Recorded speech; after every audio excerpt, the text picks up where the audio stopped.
organization has to make sure they're using their volunteers effectively. So that's something we're always looking at. So I would work mostly with our alumni clubs, and as I was explaining in my email, sometimes people move and we lose really good volunteers just of no fault of anyone's, and so it's hard to replace those people. And our clubs that are more successful tend to have people that, you know, stay involved for a while and are there and get established and kind of move along the ranks from, you know, usually secretary, treasurer, vice president, president in that order. They don't just get thrown in as the president. So that's kind of what I was alluding to there.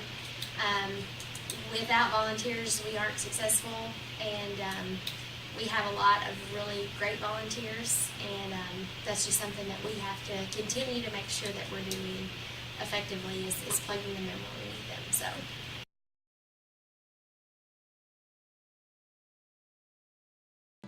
The Alumni Association building is found on the corner of Euclid and Rose and is the main headquarters where the programs, clubs, and offices are located.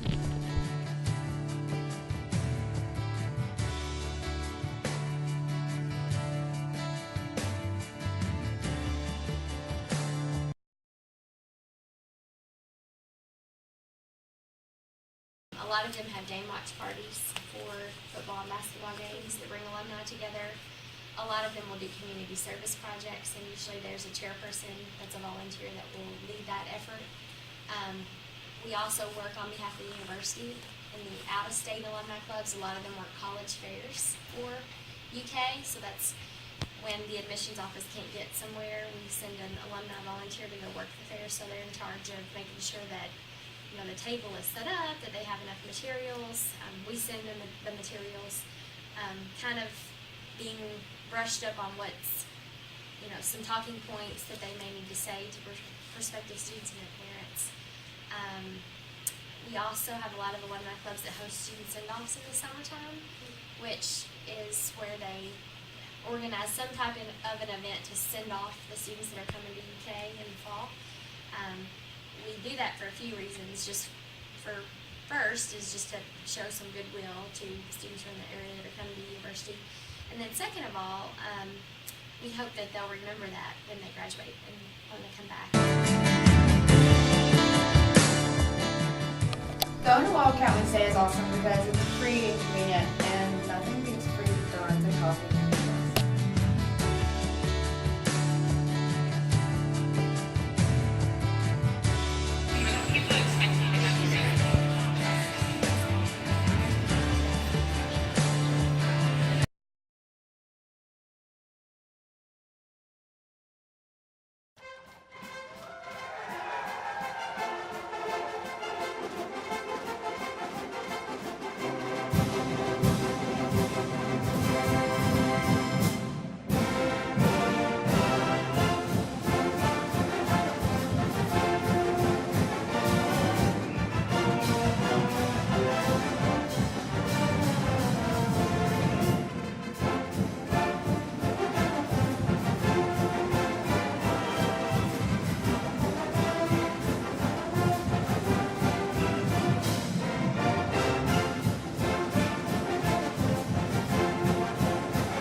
A lot of it is word of mouth. A lot of the existing volunteers will recruit the next crop of volunteers, for lack of a better way to say it.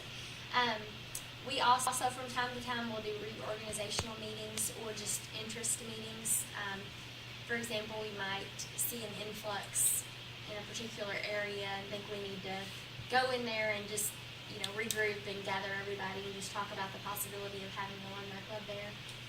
Sometimes if we notice that a lot of people have moved or the dynamics have changed for whatever reason, we'll go in and try to help from our end. But I would say the majority of our volunteers are recruited by other volunteers. Some of them actually seek it out themselves. They'll go to our website and just, they want to meet people in the area, and that's the avenue they choose to try to do that. So it just really depends on the person and the area as to how people meet. So.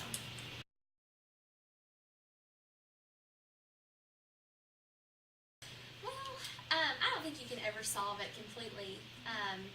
I feel like that we get them back on track in one area, and then another area seems to go through it. And I'm not sure there's any, solving that. But I think just keeping apprised at the latest trends and making sure that we're effectively communicating. For example, we do a lot on social media now. 5 years ago, we didn't have much of a social media presence, but so many people, particularly young alumni, that's how they find out their information. So we need to, make sure we're putting information out in the ways that people are going to see it. But I think, the clubs that can have an officer succession plan in place, so everything's filled and they've got, an active board of people to move up, they tend to be the most effective. People that are in positions too long or are there because they don't want to be and there's nobody else to do it, they're not as effective as a volunteer as those that are only there for a year or two and then get to move on and do something else. So.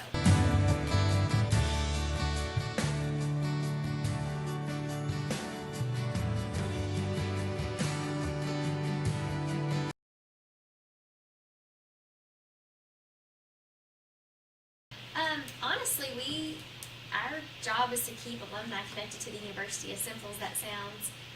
We do that in a variety of ways, and we have about 151,000 alumni to try to engage back that are living, not to mention those that have unfortunately passed away, that were involved previously.